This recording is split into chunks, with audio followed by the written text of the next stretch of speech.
And welcome back to another episode of Uncover the Human. We are joined today with our guest, Catherine Nielsen. Welcome to the podcast, Catherine. Thank you so much for having me. Thank you for coming. For being here. We're really excited to have Catherine. We've worked with her a little bit before previously. She was a customer at a company that both Christina and I had worked at. And we're really glad to have her back on here. And I will let you do the introduction. What have you up to and what's your background? So a little bit about my background. I actually started my own company a few years ago, just pre-pandemic in March of 2019. I decided to start my own consultancy in HR. It's called EquaMagna, and I service a broad range of clients, mainly in the hospitality industry, hotels and clubs, and provide HR outsourcing, HR consulting, some seasonal placement, and some executive search as well. But prior to that, I worked for a number of hospitality companies. I worked for Starwood Hotels and Resorts for a number of years prior to joining the club industry. And I worked as a director. My last position was actually director of HR at the Westchester Country Club in Westchester, where I was responsible for 600 employees. So I've worked my entire life really in hospitality and operational roles and HR. And I've held, both working for both for-profit and not-for-profit companies and in operational and corporate roles as well. So it gives me a different, a hybrid opportunity to service my clients and their needs. That's wonderful. And I love the name of your company. Can you explain it to us? Yes, I had to come up with, something. So I actually created the name EquaMagna. It's really made up of two words coming from Latin, equanimity and magnanimity. And the reason I selected those is I'm very fond of both of those, actually. I think they really represent, what I try to offer, which is really a balanced approach. And kind of that mindfulness in taking care of people and making the proper decisions that are going to align with the organization. So I felt it was a good word to use to really show that I support, philosophically as well in the philosophy that I provide my clients, that I provide that, very balanced approach in making good decisions. Well, having worked with you, I can say that you definitely embody them. Well, thank you. Yes. Thank you. I was going to say, you come to this from both sides, from hospitality and HR. You get to see kind of both sides of the, taking care of people as well as taking care of people. Yes. Exactly. And it's not always easy because it's really you have to achieve results for people. And, there's never, it's very, obviously we're human, right? We make mistakes and it's hard to deliver a consistent message or consistent service. So really spending time on what that looks like, and what that experience should be to be able to deliver on that, client or member experience is important. And there's so many variables, right, to the complexity of the human being that it's certainly an interesting, industry to be part of. And I think it puts me in a strong position to service, other industries as well that may have less of a focus on the human element, because they design other products, but still for people. So ultimately, HR is very transferable. It definitely is. It's a great industry, especially for the amount of change that's happened, not only in the last 2 years, but just in general. So I'd love to kind of hear some of your journey from, what it was like starting out and what has changed over the years, and particularly what has changed in the last 2 years with everything kind of shutting down. Sure. I think everyone, whether you work in HR or in any industry, will tell you the last 2 years have been very different, right? And we've all had to go through this incredible learning curve of figuring out how to lead normal lives or how to kind of recreate the world of work.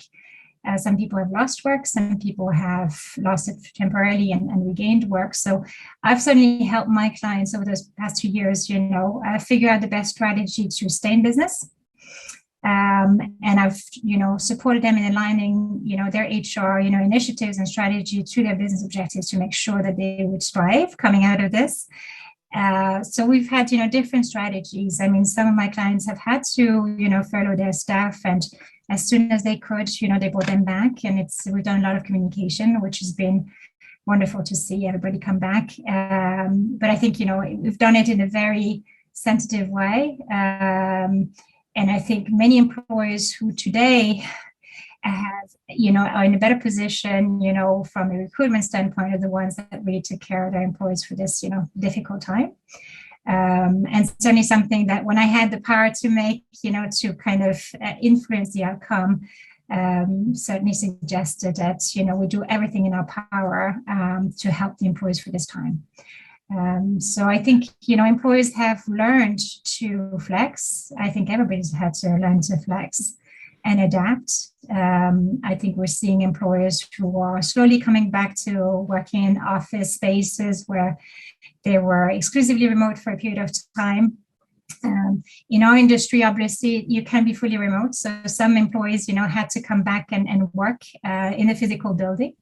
So it was, preparing for that as well, and obviously observing the different mandates and the evolution of, those mandates as well. And we're still watching, right, to see what's going to happen, and just adapting as we go. So I think it's been actually an interesting phase, I think, for every HR professional, whether you're attached to a company or you're an outside consultant, to see how you can best actually tailor your policies and your practices to the workplace and to your workforce, to make sure that everybody understands what's happening and feels, that they're part of this, that they still belong, whether you're working remotely or, at the company that you're part of it. So interesting times. I mean, I'm delighted. Actually, I was so happy to be kind of an outsider to some extent and have the opportunity to work for several clients, because I've learned from every one of my clients. And I think there is no one way of doing things. There is the way for that particular client. But we've always done it with a commitment to the employees, making sure that the outcome would be positive, both for the company and the employees. So it's been a good, few years, but very different, certainly. Definitely different.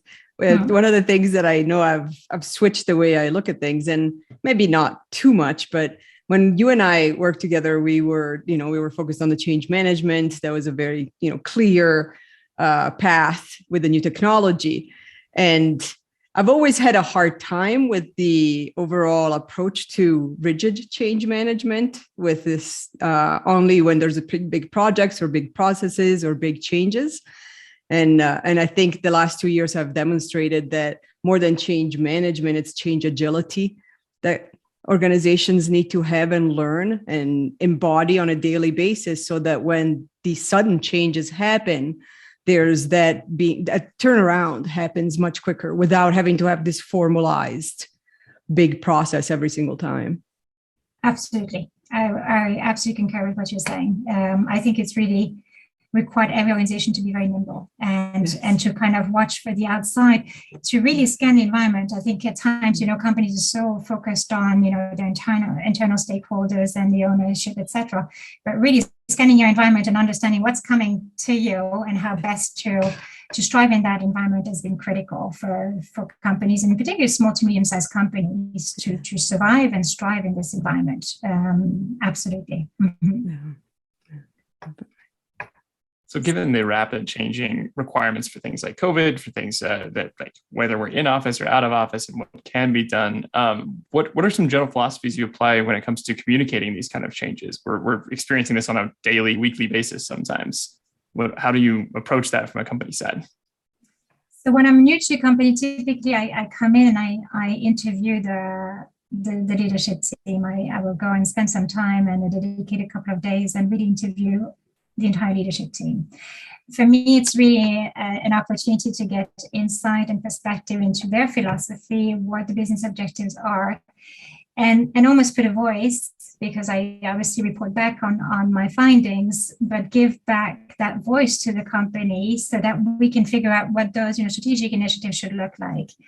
And I really like to do that, so it's not just me coming from the outside and kind of imposing my views. It's really trying to understand and leverage that talent internally and figuring out, based on where they are, how to quickly adapt. So some organizations have different ways of communicating. Some are very hands-on. They have, daily communication. Stand-up meetings is, pretty standard in our industry, but for other organizations, it's more so email communication, Zoom meetings on a regular basis. So certainly communication has been, a big piece of that strategic, agenda of saying, how do we stay in touch? How do we keep the teams engaged on a daily basis? The team that's here on premise, the team that's remote, and making sure people are still aligned and communicating and feeling good about being obviously attached to the company, so they didn't feel isolated. I think many people still suffered isolation. I mean, we've tried to do our best to make sure people felt, that they're valued and still contributing. And even though many things kind of fell through the wayside, I mean, we were not, enforcing the 9 to 5 or, but really, putting value to the fact that people were still there. Still there and committed and dedicated and caring. And I think for the leaders individually to relate to their teams and reassure them week to week that, we're going to go through this, we'll, make it happen. For people who were furloughed to say, as soon as we can bring you back, we'll bring you back. Many of the employees that I worked with were very generous and maintained the benefits for a period of time, tried to do their absolute best to maintain a quality of life for their employees. So I'm certainly happy to advocate for that and help figure out, what that should look like and how long we could do this. And luckily, I would say for the employees that I've supported, the workforce is pretty much back to 100%. I would say, 95 to 100% there. So it feels like we're turning that corner now that, hopefully the outlook will be better for 2022. But certainly it's been an interesting ride for everyone. It definitely is. Fingers crossed that exactly. it can be returning to or moving towards 100% and you 100%. In whatever that is. So one of the things that we talked about in our previous conversations was, the communication within the company and how to keep everybody connected and engaged and be careful with the isolation pieces, especially with the hybrid and non-hybrid. And you've also been working quite a bit with the talent acquisition piece and, the great resignation that we're going through right now. So what have you seen being kind of like the focus of recruiting and the people looking for jobs? Yes, it's interesting because then I was actually just writing an article on the State of Unions a few weeks ago, and we're talking about, in particular in our industry, I mean, some properties will be unionized, some are not. The properties that had a union actually were lucky to have a workforce that they could, that quickly came back to the positions and was loyal because they obviously have seniority. So many great benefits to obviously having that union workforce. And some do have a mixed, population of union and non-union employees, and obviously creating that balance as well between those two is always important. But I would say certainly on industries and properties, in my case, that had non-union employees, interestingly, as the economy was coming back, we did see that there was definitely more of a need for people and a harder time, to attract the right talent and engage people in positions that they had previously been committed to. So for some people who actually disengaged from or left the industry when there was a lack of work, did not necessarily come back to those previous jobs and were looking for something different. So yes, today I would say generally, and it's not just hospitality, I think many employees in the US today are struggling with finding the right talent and finding enough people to fulfill all the roles that they're opening up.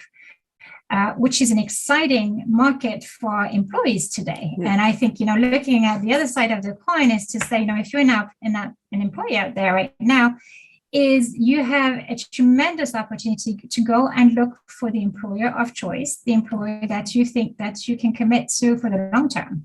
An employer that will have, similar values to yours and where you feel that you can grow and fulfill all of your aspirations. And I think this pandemic has really kind of created that reality check for people where they're not willing to just take the first job. They're not just, willing to, obviously they need to cover their cost and based on what they're, looking for themselves.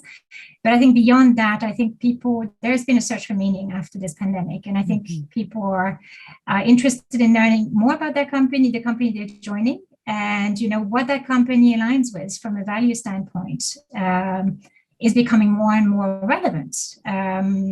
And what I'm seeing really in terms of HR is really shifting into really, instead of, being really internally marketed, is really more so outside marketing of, what does the company stand for is becoming, a big portion of what HR speaks to and proposes in that value proposition to new employees. So it's really realigning, that's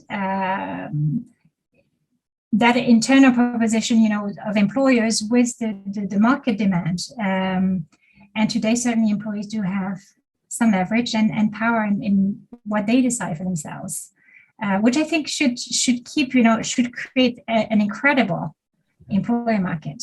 It's just going to stretch, employers to get creative, to get the very best talents. So I tend to look at it on the positive side, but certainly, it's putting a little bit of a stretch on employers today to figure out how to be that employer of choice. Like your example of the unions and everything, you've worked with unions and non-union workforces, and that loyalty is really interesting. You get that loyalty, that seniority, that you will come back much faster. That's something that they've done studies on. If the company does everything they can before laying off the workforce, it tends to be a company that's set up for greater success in the long term, or tends to be around for longer. And that's a really good way of looking at it too. The employee is going to be around there longer. Absolutely. And I think certainly,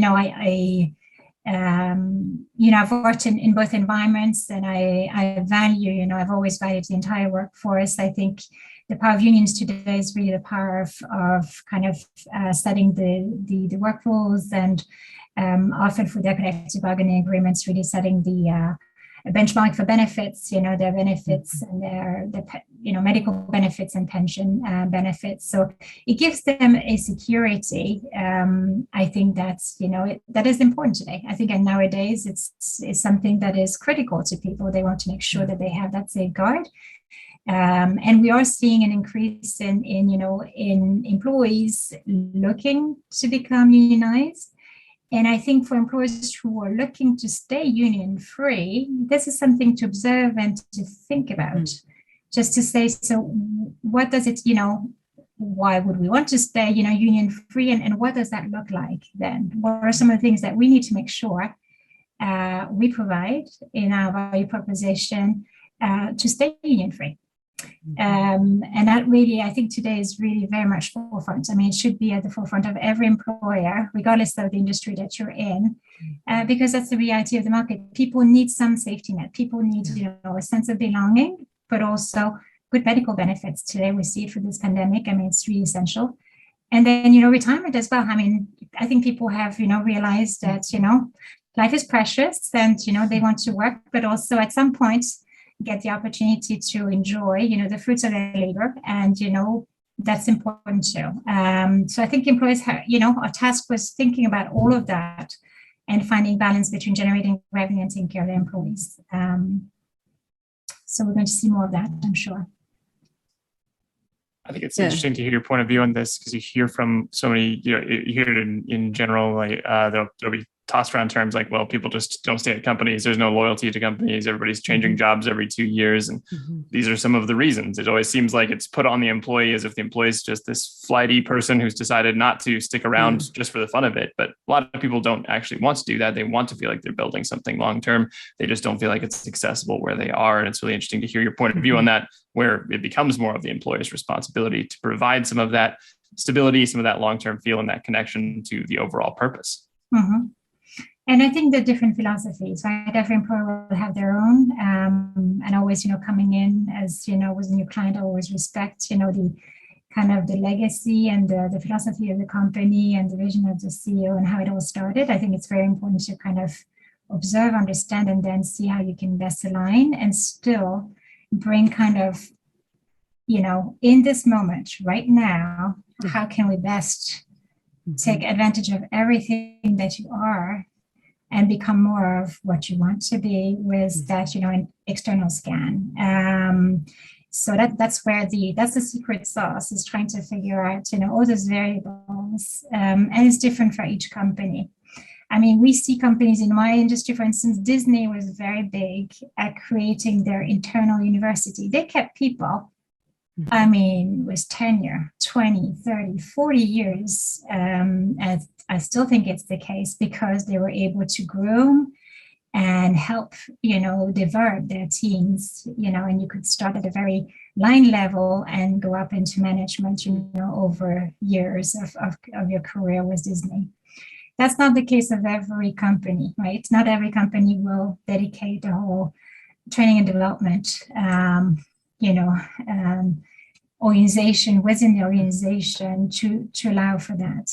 I think for the medium-sized companies that I tend to service right now, I would say if you don't have that capability internally, I think what is really important today to meet the needs of your individual talent is allowing them to partner with people from the outside. So I've always felt that it's important you learn for other people, for other organizations, for partnerships. I mean, you can't just, being self-sufficient within the organizations is difficult. It's difficult even if you have great talent internally.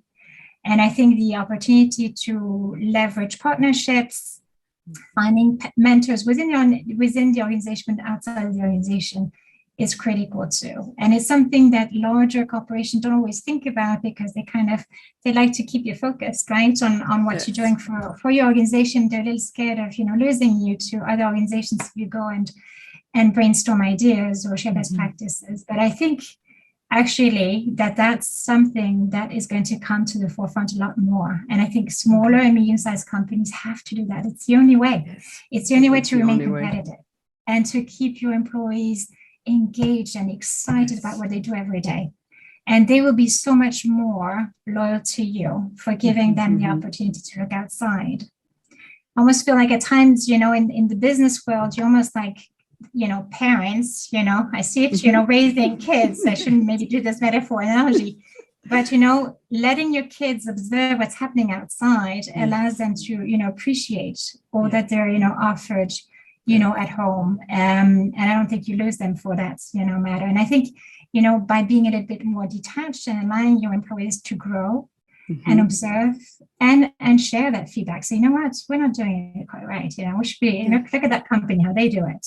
And bring that in. If we allow that and we actually welcome it, that company is going to thrive. That company is going to do better than any other company because the employees will be vested and understand that they have a say and they can change. They can make a difference. They can change how things are. And I think many, many employees today are looking for that opportunity to contribute with their talents, their skills at their level, based on their aspirations, much more than ever before. I think we're going to see incredible, ideas come out of our workforce if our leaders accept to be that nimble, right, and welcome those ideas. That's really how I see, leadership change as well, is being a lot more adaptive and flexible and listening, that ability to listen to their employees and management team and taking that outside input is going to be critical.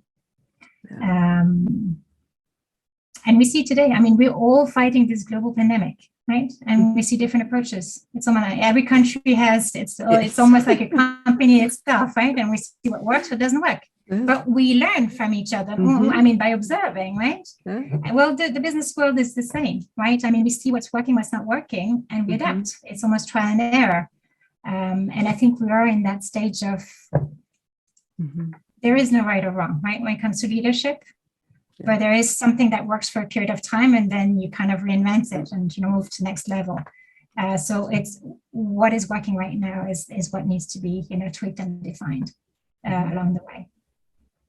Yeah, I love that. I really like the concept of the people experience and the leadership development and the leadership application is that it's not a medal. It's not an end goal. You don't just say like, oh, well, I've learned these 5 skills, check mark, we're good. We're good. We've created these 10 things for our people. We're good.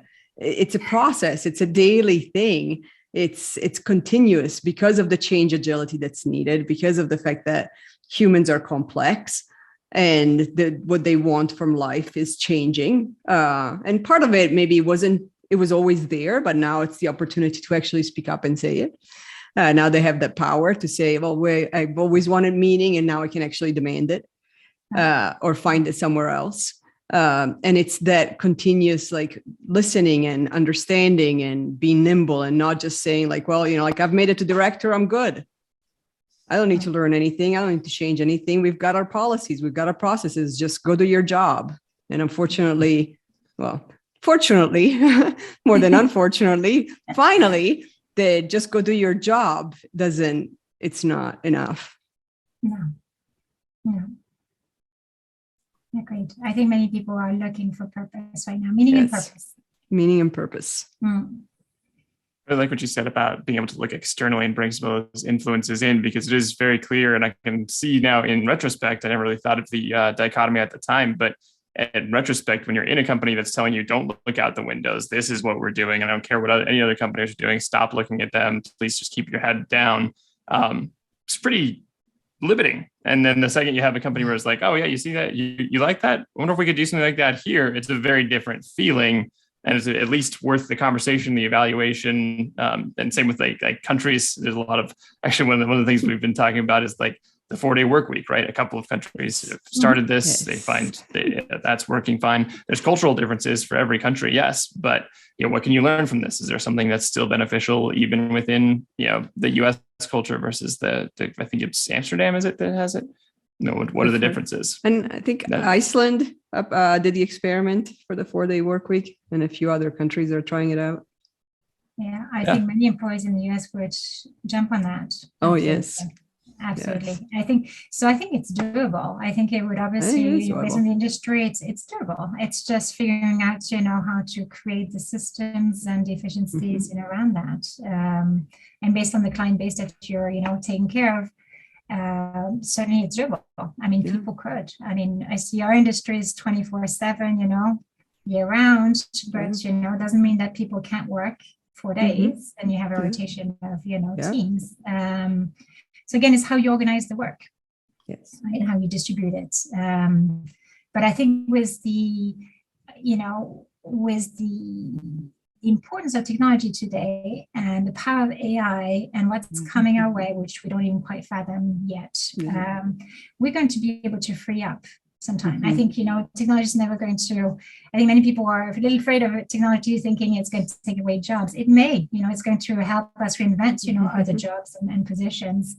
But ultimately, there'll always be human guidance, to AI, right? I mean, humans will still drive technology at the end of the day. So it's, but I think we need to be smarter about, how we operate daily, how we operate our companies, and how we meet our customers, requirements while managing our resources. And I think the better we manage our resources, the better the output to our customers, and the better, we'll all do.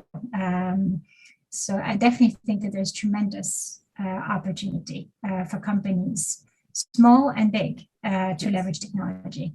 I don't think it's just, for the big and large corporation. I think that it's, we come to a point where it's available to all size companies, and it's very exciting times. Definitely is. And it's true, like technology is taking tasks away from people, but not necessarily jobs, because the jobs are always reinvented with the technology or not. You're constantly reinventing jobs. And so it's just a reinvention of the job. Like, okay, these tasks you no longer do. Let's figure out what other tasks can need to be done, because there's always tasks. And it reminded me of something we spoke to before we got on the podcast, on how the end goal, the end result, the end stakeholder is always a human, is always a person, no matter what industry and what product and what service we provide, which is a good reminder, I think, for us in the human space of work. Because sometimes, at least for I struggle sometimes with looking at, like, where's the tangible? Like, we're not making a product. We're not creating a technology. We're not implementing a technology. So why do people need us? And then this morning, actually, I just kind of realized like, well, people need us because on the other side of all those products and technologies and services, they're humans. Mm-hmm. And if you don't understand the humans, then you can't really provide a good product or a service. Absolutely. Absolutely. And I think it's that comfort level around technology. I think that's where there's going to be tremendous growth and learning in the years to come. I think for the younger generation coming into the workforce, it's a given because they're already it's naturally, they're inclined to use technology and it's a second nature for them. I think it's maybe a little harder for our generation because we've already kind of, outgrown, what we knew of technology, and we have to keep learning. So I think actually that actually is the very positive of the workforce as I see it progress is learning organizations. So it's going to be a requirement that throughout your career, whether you stay with one employer or several employers, that you continue to learn. And that's something that maybe was not so much, part of the curriculum, in past generations, where, you could do the same job over and over again and not really be challenged in how you approached it or becoming, more efficient. I think technology is going to speed that up for sure. And it's going to be, there'll be no option but to learn. But I think it's going to make, our workforce a lot more productive and more efficient and better skilled as well. So I think it's very exciting to see that even, simple positions are going to be challenged due to technology. A lot of manual, positions will get the support of technology. Maybe that's where the balance comes back. It's that, that day off that you get because you're more productive, using the technology that you've learned and, that you've been empowered to use properly. So, a lot to be seen, but I think it's exciting times. So in terms of what you've done to help companies transform, do you see the advent of a lot more learning programs within companies to do some of that development on the job? Like you said, it's not really about learning a skill that you then just apply anymore. That skill has to change over time. So are you seeing that reflected internally? I think obviously it's been probably put a little bit on the back burner in the past 2 years because there's been less, of a focus on training and development. I'm saying that knowing that there's been the caveat of, a number of people in management positions who were remote, who've had the opportunity to take advantage of, online learning. So I've seen it, both ways. So a little bit less, aggression in terms of training and development, and more maybe on the managerial side where people who were remote and had, less of a regular normal day were able to take advantage of some great, programs. And I think that as we get back to normalcy, it's going to be, relooking at, how we do business, and what is essential and what is not essential, and where can you leverage technology? Where can you save time so that you can dedicate, more time to the face-to-face and what really you can't replace with technology? There are certain things that will remain very human, that we want to keep very human, and which I certainly am a strong advocate for. Well, there's always a human that's going to be using the technology, so we can always fall back on that one. Exactly. Mm-hmm. Yeah. What are some of the things that you found? So from a leadership perspective, you mentioned this a couple of times, there's a lot of changing, there's a lot of evolving and looking at things differently. And as we know, change is hard and it's not overnight. So what are some of the ways to kind of get the organizations and the leadership team to not want to keep falling back to the way things used to be? Well, I think right now, the reality of the market is prompting it naturally. So the good thing is the market conditions are going to create better leaders. The fact that it's so difficult today to attract talent is going to require better leadership.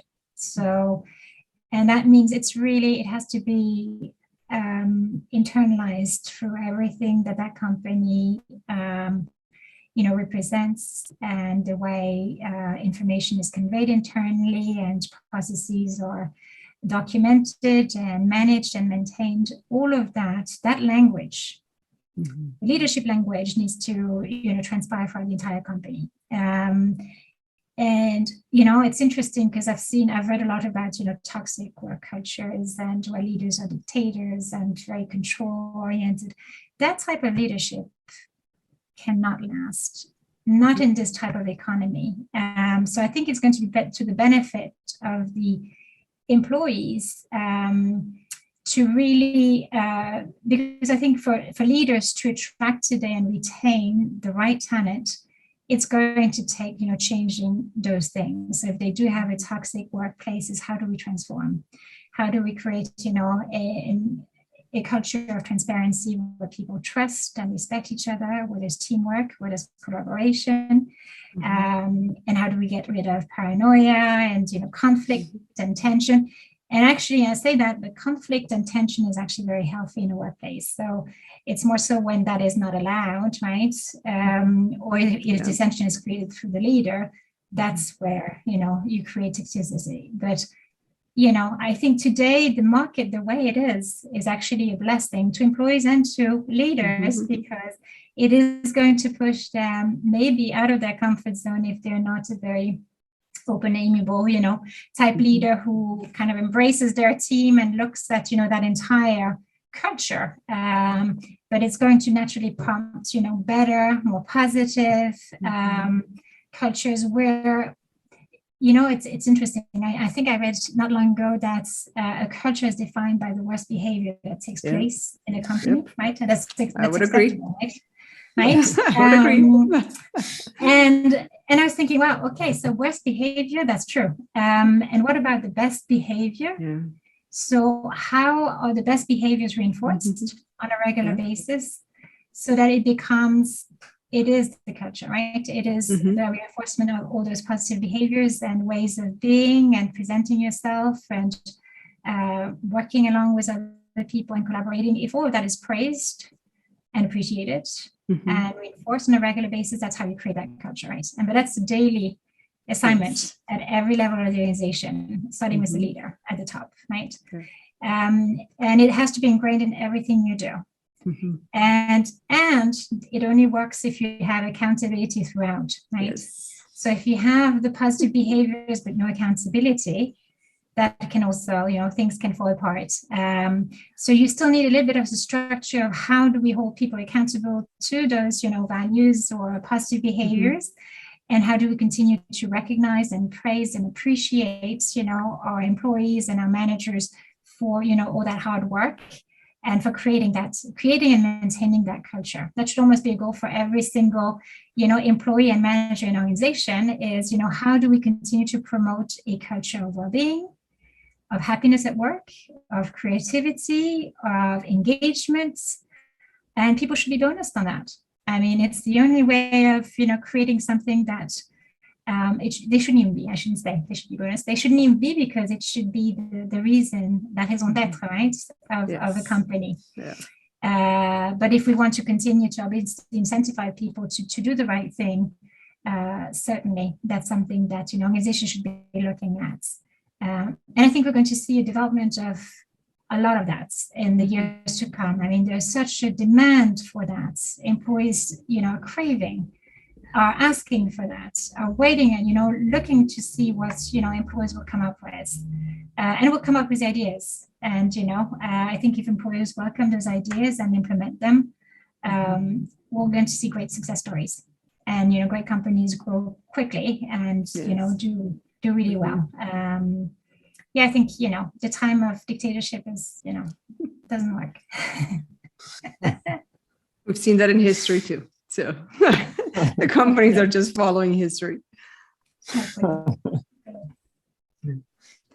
So you've talked a lot about like some of the values alignment. I definitely agree. There's a lot of like help to be had when you can connect that purpose. And you mentioned accountability is a huge portion of that. Are there some really good accountability programs or ways to keep accountable that you've seen or you recommend?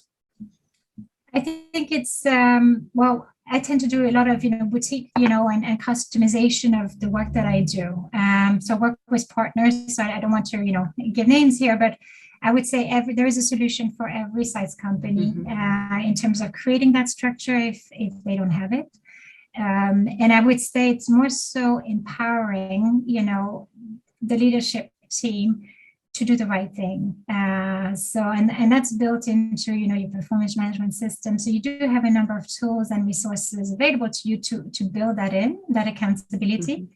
I don't think you can teach accountability per se, but I think you can help leaders define what accountability looks like for their team, their operation, and what those specific goals and what the outcome of those, goals should look like, and expect results. I think it's very difficult to get results if you don't manage to those results.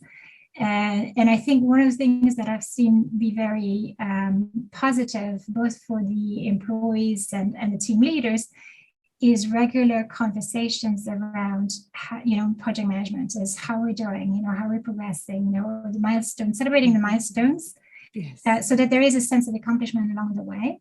And I think that's how you build accountability. It's conversations really throughout the life cycle of that project, all the way till the final outcome. So creating more conversations in the workplace on a regular basis, that dialogue shouldn't be left to an annual, review. It should really be on a regular basis. That's certainly something that I focus on with all my clients, and that's transformational. That really is. Well, and having conversations, not just around performance, but in general. You mentioned more collaboration, more connections, more teamwork, more working together, which is, the opposite of the dictatorship, command and control type of thing. Just sit down, do your task in your corner, without talking to anybody, because the connection will happen at a different level. And so what are some of the tactics that you've seen being successful in transforming the culture to be more collaborative, more connected, more about the people than about, here's a list of tasks, go in your corner, finish them up? I think it goes back to leadership again. I think it's attracting the leaders that have that type of appreciation for the dialogue. I think it really starts, I think there are two, views to this. It starts at the top, but there's also the grassroots, opportunity to really leverage, the information that's coming from your employee base. So I think you want to leverage both sides. But I think if you really want to change the culture of your company, you certainly have to start with the leadership team and make sure that you attract leaders that believe in that. If you have leaders who've actually, worked really hard and through the ranks, and they always were in that control, type environment, they're going to naturally, they'll have embodied that and associated that with success as well. Because maybe that's been their, experience in the past.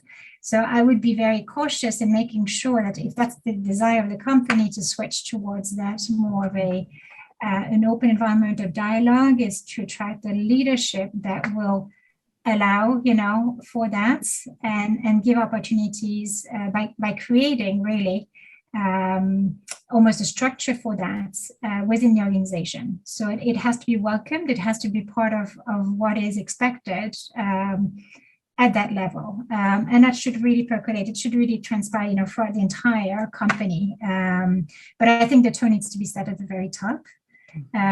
Because it's not easy for an employee to come up and with ideas if it's not being welcomed by the higher up. So that culture really has to come from the from leadership. Alex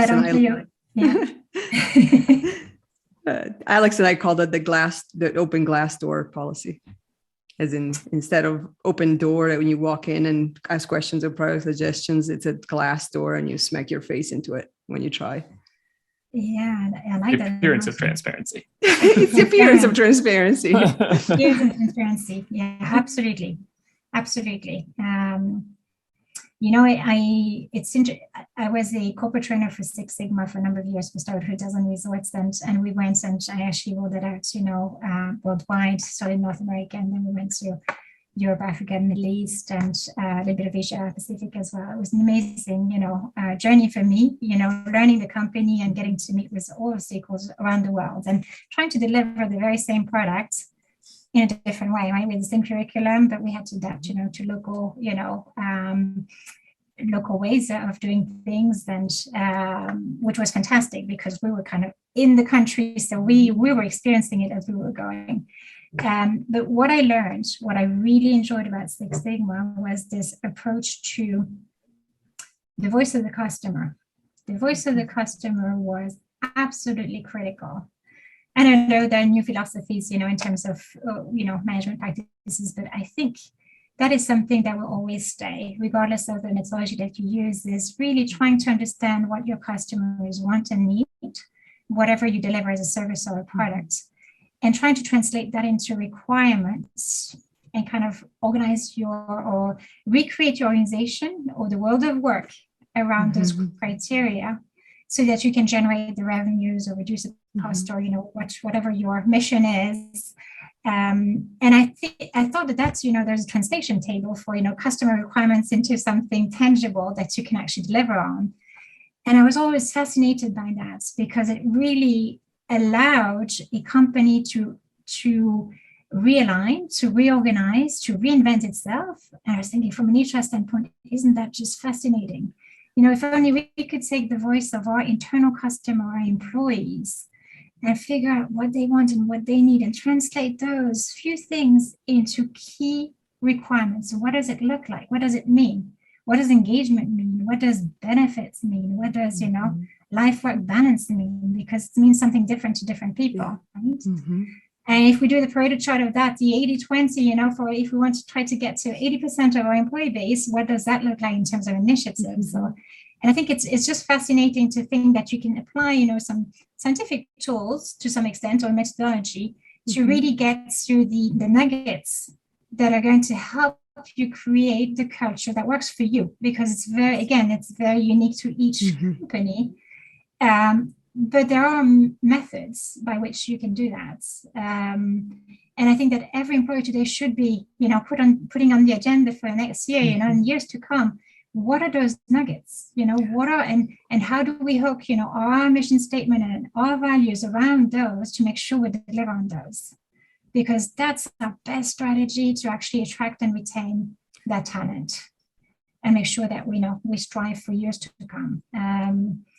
And that, I think it's really important to keep listening to your customers and to your employees alike. It's so important to have both sides, both aspects, to have that balance. Really critical today. It makes your job so much easier, both as an employee and as a leader. Like if you want to be making a lot of decisions about the company, it's a lot easier when you know what the direction is. What are the values? What are we really trying to bring forward? If you can make those right trade-offs at the right time, and the employees understand what that is, what that means for them, it's a lot easier to have these conversations when you have established that baseline and it's consistent and everybody knows what they're talking about, what it means about these 4 values we have on our wall. What does that really mean for everybody? How do we do that on a company level? How do we do that on an employee level? It's amazing how much easier the job is. Everybody kind of fights themselves until they get to this point where they can coalesce those things. Right. But it's so powerful, right? And it goes beyond that poster on the wall. Right. And it's really, it's obviously the output, but I think when it's lived on a daily basis for what you just described as a conversation, a dialogue where it's ingrained, it's just the way we function, right? Because we know we're creative, we're a cool team, we work together, and it's embodied. And I ultimately, that's, I think what every company should be striving towards, because it's so powerful. And having lived through it, it's quite amazing when you're able to create that. Yeah, it is amazing. It's pretty magical when you witness it and you see it happens. Yeah. And the work is not easy to get there because you basically have to deprogram some other habits and reprogram a new habit, and that has to come from the top, and everybody has to be invested enough in that. And that is a long transformation. That's why you can't just redefine values and then suddenly everybody's off and running. It is a mindset that becomes just the way we start going forward, and that takes practice, that takes visual reinforcement, so that we can get into that. And that's, I think, what some people miss in cultural transformations. They just are like, well, we need to improve some things. That's good. It's going to take a lot of investment, a lot of deliberate practice that will feel awkward at first sometimes to get into the blood of the organization and make this just the common way that we interact. Yeah, I think you're describing transformation beautifully, because it's a process, right? And it's not always pretty, right? Right? It's not always pretty because it's that iterative process of trial and error and trying to figure it out. And as you're saying, at times it's getting rid of things that no longer serve. So bad habits, let's not do this anymore. But it's that creating that awareness that at least and the conversation of what we want to be so that we can get rid of that what no longer serves and just focus on the value add. Yeah. And it's daily. I mean, we always talk about habits, but it is a habit. It's a daily action. It's not the, announcing, just come to us with questions once a year, once a quarter, once at the beginning of the project. That's not a habit. That's not an action. Right. Yeah, it's every day. You're absolutely right. It's every day. And it needs to be done with authenticity. It's and I think that's why it's so important to bring the right talent in. I actually just recently partnered with a predictive index. It's one of my partnerships, because they really focus on talent optimization, looking at there's so many obviously personalities, right, social styles in the environment. And there is no good or bad. The important thing is the dynamic, right? That team dynamic. So bringing the right team together or helping that team align towards, the business objectives is really critical so that so people can take advantage of each other's strengths as well. Often it's just that self-realization of, well, we don't all have the same strengths. And, there are certain things that are, it's not necessarily a weakness. I don't like to use the weakness, but it's more so the lack of awareness. So just when you have kind of a self-assessment, it allows you to see your blind spots. And when you know that on the team you have somebody who's actually who can actually support some of those areas that you're less strong in, you can truly team up and create an environment that is powerful. And I think that also helps the leader. So if the leader doesn't necessarily have it, the team culture will make up for that. But I think you need to look at the global picture. And I think that for people to have individual assessments and then team assessments to see, where they really contribute and how they should be contributing to that particular team is powerful. Because then you really have, you have a tactical, tool to help you leverage the best out of your people. And that's the only way of making it part of the everyday. It's a habit because we're learning to work together as a team, and we're well aware of what, and we can live with people's, blind spots. We know where they are. They know where they are too. And we've come to accept that, they have that. And we're going to actually make up for that because we're strong in that area. So I think that creates that dialogue and, forms those good, healthy habits. But it takes time to create that. And a lot of self-awareness and a lot of team awareness. Yeah, we're big fans of assessments. Because of that awareness of what are my blind spots, which I may know, but I may not have the language. I may not know. Most of the times I don't know. When I do get to know them, I don't have the language to actually express them to other people. And then as a team, what are the team blind spots? And if, we end up in a situation where nobody can overcome them, who's closer enough, or how does the leader then, or the team address that? Alex and I actually took the predictive index, and we have common blind spots, which doesn't help us as business partners,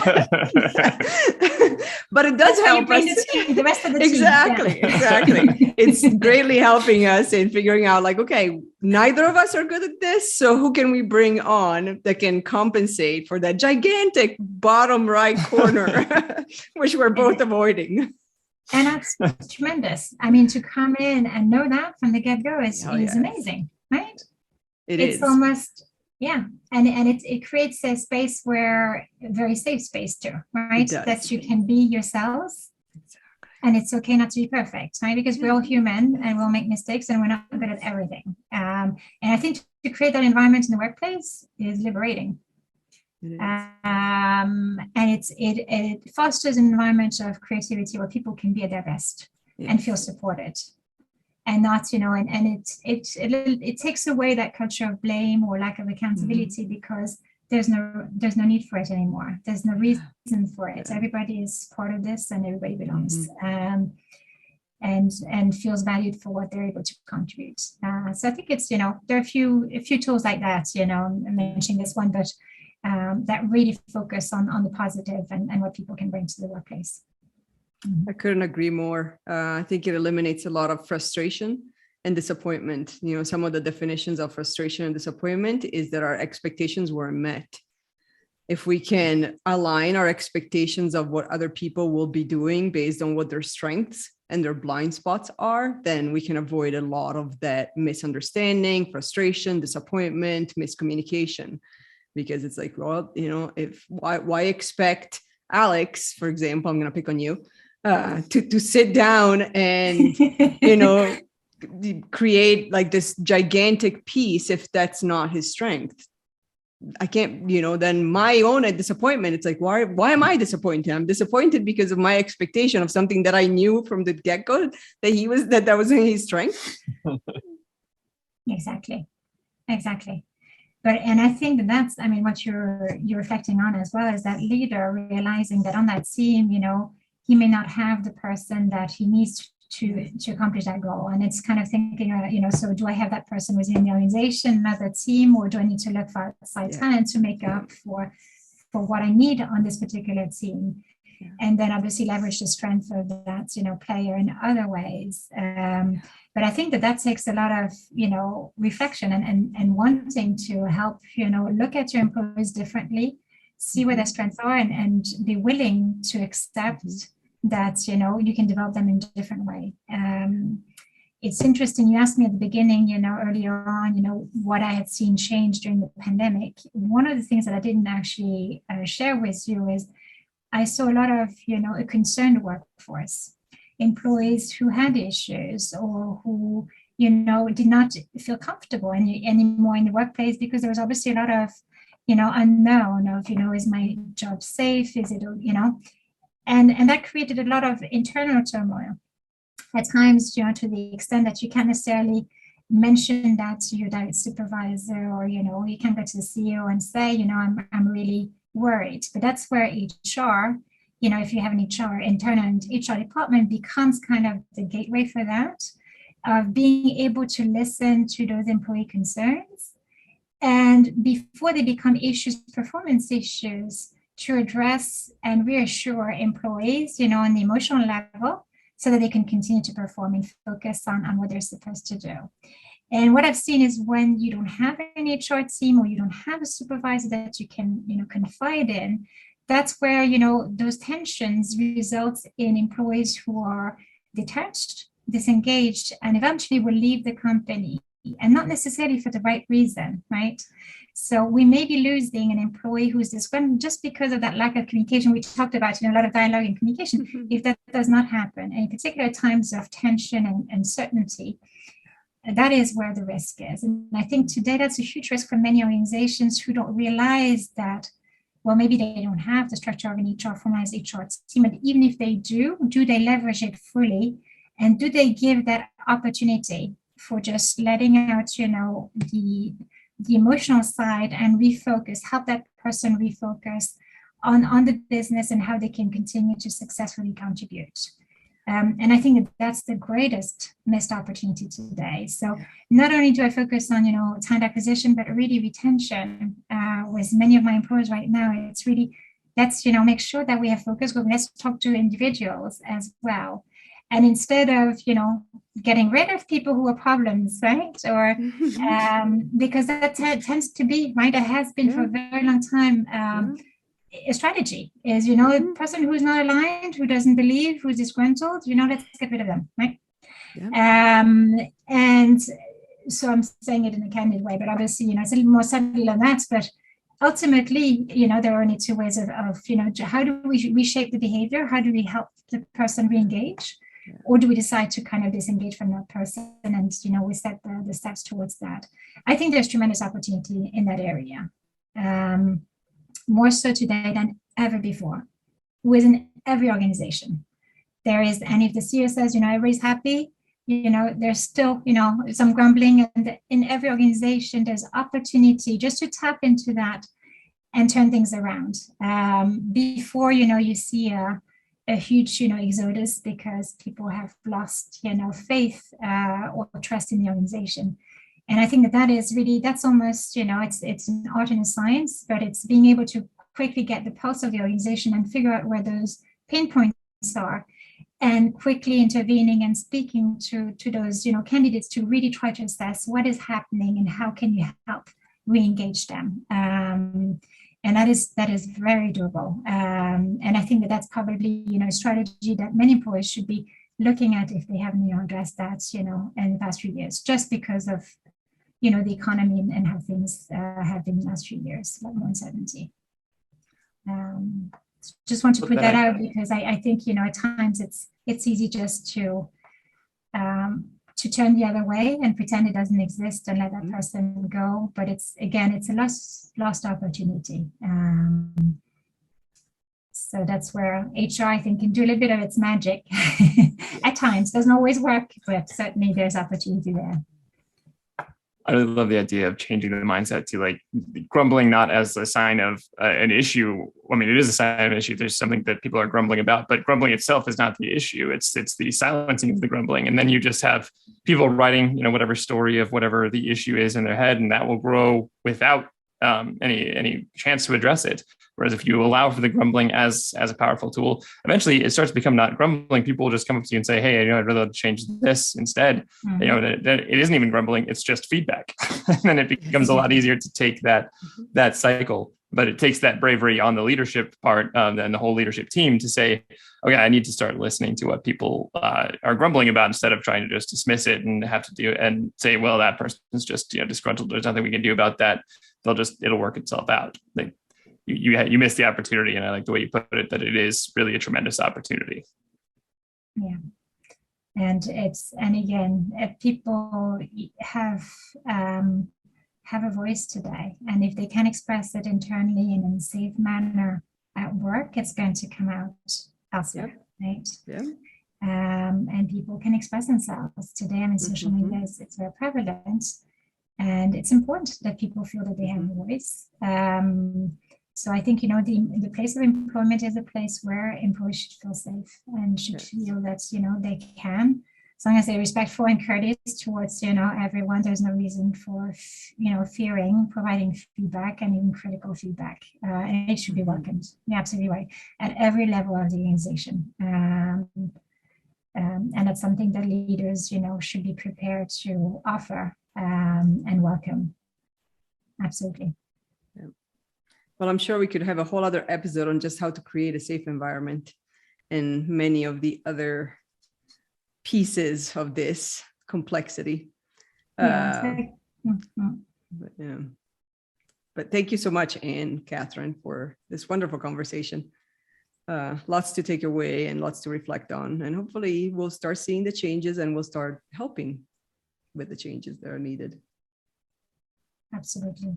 Or continue to help. We already are. Exactly. Thank you so much for joining and sharing this. We do have one more question for you. What does authenticity mean to you? I think being authentic is really being fully aligned. When your mind and your heart are fully aligned, and you're able to just be. I think it's kind of a state of natural being where you're almost detached from anything outside, and where you're almost in a non-judgment zone where you could be kind of an objective observer because you're so aligned with your essence. You just are you. And it's not always easy to be in that state of authenticity. At times you feel pulled and influenced. So to truly be able to be yourself and be the best you can be, I think, and allow, going back to our conversation, allowing your employees to be authentic takes an incredible leadership style where it's, of acceptance. But I think for the person itself to feel authentic is that level of self-love and self-acceptance where you just truly aligned, mind and heart. It's a great answer. It is. I want to work for those leaders. Who wouldn't, right? Exactly. I guess that's what I've chosen to do over and over. So where can people find you? So the best way is really, so I have a website, www.equamagna.com. And, simple email and Catherine@equamagna.com. And I certainly welcome, inquiries, and if I can be of help or service to anyone, I welcome that. That's my life mission. That's my only aspiration. That's what gives meaning and purpose to me. And the reason why I started my company. So thank you so much for the opportunity to join you and share this wonderful conversation with you. And I look forward to many more to come. Yes. The next one in New York, in person. Yes, absolutely. That's the plan. Looking forward to that. Oh, yes. That's definitely the plan. Well, thank you again for joining us. Thank you so much, Catherine. And thank you, everybody, for listening.